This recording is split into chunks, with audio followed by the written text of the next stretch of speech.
కార్మికులు రైతులు ఎదుర్కొంటున్న సమస్యల పరిష్కారం కోసం దేశవ్యాప్తంగా వివిధ కార్మిక రైతు సంఘాల పిలుపు మేరకు నిరసన కార్యక్రమాన్ని నిర్వహించారు. ఈ సందర్భంగా పాడేరు జిల్లా కేంద్రంలో జరిగిన కార్యక్రమంలో కార్మిక నాయకులు మాట్లాడుతూ కేంద్రంలో ఎన్డీఏ ప్రభుత్వం రైతుల పట్ల కార్మికుల పట్ల వ్యవహరిస్తున్న తీరు మారలేదన్నారు. గత 10 సంవత్సరాలలో కేంద్రంలో బీజేపీ కార్పొరేట్ సంస్థలకు 19.28 లక్షల కోట్ల రుణమాఫీ, పన్ను రాయితీ ప్రోత్సాహాల పేరుతో ప్రజల ధనాన్ని దోచిపెట్టిందని ఆరోపించారు. కార్మికులు గిరిజన రైతులు ఎదుర్కొంటున్న సమస్యలు పార్లమెంట్లో ప్రస్తావించి కనీస వేతనం నెలకు 26,000 రూపాయలుగా నిర్ణయించాలని, గిరిజన కాఫీ రైతులకు గిట్టుబాటు ధర కల్పించాలని డిమాండ్ చేశారు.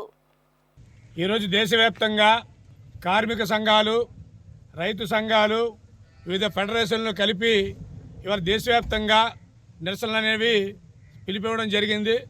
ముఖ్యంగా ఈ దేశంలో ఉన్నటువంటి నరేంద్ర మోడీ ప్రభుత్వం ఇవాళ ఈ దేశంలో ఉన్నటువంటి ప్రభుత్వ రంగ సంస్థలన్నింటినీ కూడా ప్రైవేటీకరణ చేసేటువంటి పద్ధతుల్లోనూ ఇవాళ పాలన సాగిస్తున్నటువంటి పరిస్థితి మనం చూస్తూ ఉన్నాం.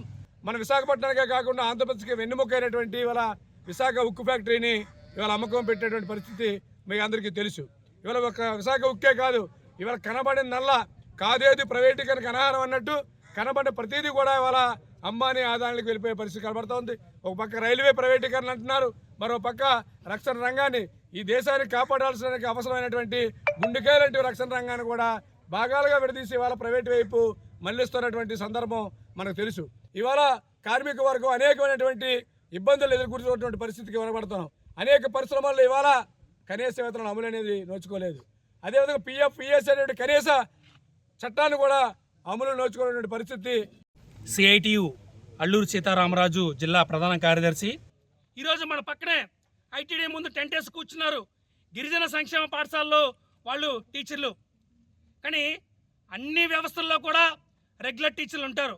కానీ గిరిజన ప్రాంతంలో టీచర్లే ప్రైవేట్ సెక్టర్ అని, గెస్ట్ టీచర్లని, సిఆర్టీలని రకరకాల పేర్లతో వాళ్ళ శ్రమని ఈరోజు దోచుకుంటూ ఉన్నారు.